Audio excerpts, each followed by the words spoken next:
ಇವತ್ತು ಬೀದರ್ ಸಿಟಿಯಲ್ಲಿ ಬೀದರ್ ಸಂಚಾರ ಪೊಲೀಸರು ಒಂದು ಕಾರ್ಯಾಚರಣೆಯನ್ನು ನಡೆಸಿದ್ದಾರೆ.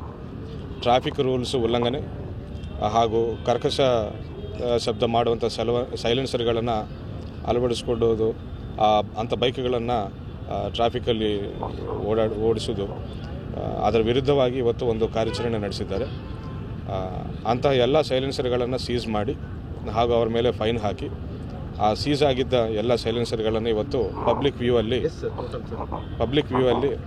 143 ಸೈಲೆನ್ಸರ್ಗಳನ್ನು ಇವತ್ತು ಪಬ್ಲಿಕ್ ವ್ಯೂ ಅಲ್ಲಿ ನಾಶಪಡಿಸಿ ಧ್ವಂಸಗೊಳಿಸಿ ಪಬ್ಲಿಕ್ಗೆ ಒಂದು ಮೆಸೇಜ್ ಕೊಡಬೇಕಂತ ಈ ಕಾರ್ಯಾಚರಣೆ ನಡೆಸಿದ್ದಾರೆ.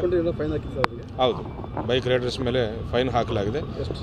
ಟೋಟಲಿ 1,30,000 ಒಂದೂವರೆ ತಿಂಗಳಲ್ಲಿ ಕೇವಲ ಇದೇ ಒಂದು ಸೈಲೆನ್ಸರ್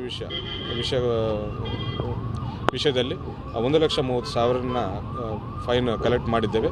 ಹಾಗೂ ಇವತ್ತು ಪಬ್ಲಿಕ್ ವ್ಯೂದಲ್ಲಿ ಈ ರೀತಿ ನಾವು ಧ್ವಂಸಗೊಳಿಸುವ ಕೆಲಸ ಯಾಕೆ ಮಾಡಿದ್ದೇವೆ ಅಂದರೆ ಒಂದು ಸಂದೇಶ ಕೊಡಬೇಕು ಪಬ್ಲಿಕ್ಗೆ. ಈ ರೀತಿ ಸೈಲೆನ್ಸರ್ಗಳನ್ನು ಯೂಸ್ ಮಾಡಿ ನ್ಯೂಸೆನ್ಸ್ ಮಾಡೋದು, ಬೇರೆಯವರಿಗೆ ತೊಂದರೆ ಆಗೋದು, ಧ್ವನಿ ಶಬ್ದ ಇದು ಈ ರೀತಿ ನ್ಯೂಸೆನ್ಸ್ ಮಾಡೋದು ಹಾಗೂ ಟ್ರಾಫಿಕ್ ವೈಲೇಷನ್ ಮಾಡಿ ಬೇರೆಯವ್ರಿಗೆ ಕೂಡ ತೊಂದರೆ ಕೊಡುವಂಥ ಕೆಲಸ ನಾವು ಸಹಿಸುವುದಿಲ್ಲ ಅನ್ನುವ ಸಂದೇಶವನ್ನು ರವಾನೆ ಮಾಡಬೇಕಂತ ಹೇಳಿ ಇವತ್ತು ಈ ರೀತಿ ಕಾರ್ಯಾಚರಣೆ ಮಾಡಿದ್ದೇವೆ. ಕೆಲವು ಕಡೆ ವೀಲಿಂಗು ಸರ್, ಕೆಲವು ಕಡೆ ಸೌಂಡ್ ಮಾಲಿನ್ಯ ನಾವು ಮತ್ತೆ ಹೇಳ್ತಾ ಇದ್ದೇವೆ, 2 ಟ್ರಾಫಿಕ್ ವೈಲೇಷನ್ಸ್ಗಿಂತ ಜಾಸ್ತಿ, ಅದು ವೀಲಿಂಗ್ ಆಗಲಿ, ಇದೇ ರೀತಿ ವಿತೌಟ್ ಹೆಲ್ಮೆಟ್ ಆಗಲಿ, ಅಥವಾ ಈ ರೀತಿ ಸೈಲೆನ್ಸರ್ಗಳನ್ನು ಯೂಸ್ ಮಾಡುವುದಾಗಲಿ, 2 ಸತಿ ಟ್ರಾಫಿಕ್ ವೈಲೇಷನ್ ಮಾಡಿದರೆ ನಾವು ಮಾತ್ರ ಖಂಡಿತವಾಗಿಯೂ ತಮ್ಮ ಡ್ರೈವಿಂಗ್ ಲೈಸೆನ್ಸ್ ಕ್ಯಾನ್ಸಲ್ ಮಾಡಿಸುವ ರಿಕಮೆಂಡೇಷನ್